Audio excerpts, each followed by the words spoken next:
प्रार्थना। प्रार्थना का अर्थ याचना नहीं होता।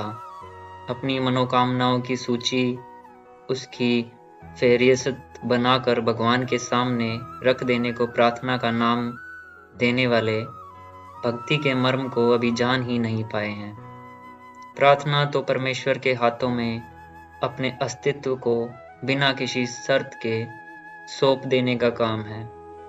स्वयं को परमात्मा के हाथों में सौंप देने के बाद अंतस में जो उद्गार बहकर निकलते हैं वो प्रार्थना के रूप में जाने जाते हैं। भक्ति के शिखर पर पहुंचने पर ही प्रार्थना बह पाती है।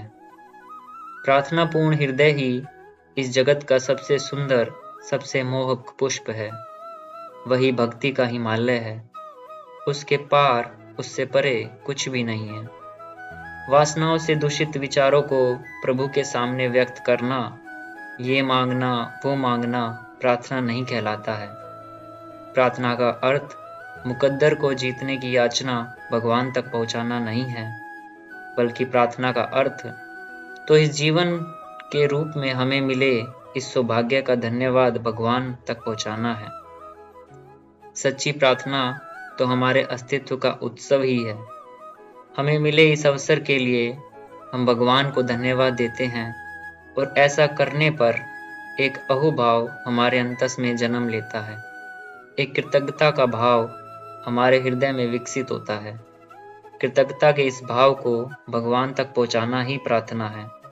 प्रार्थना एक तरह से स्वयं को ईश्वर के हाथों में समर्पित कर देने का नाम है। प्रार्थना जब सच्चे, निर्मल, निष्कपट हृदय से की जाती है तो निश्चित रूप से परिणाम लाती है। हमारा अस्तित्व ईश्वरीय योजनाओं को समर्पित है। ऐसी भाव दशा ही सच्ची प्रार्थना है।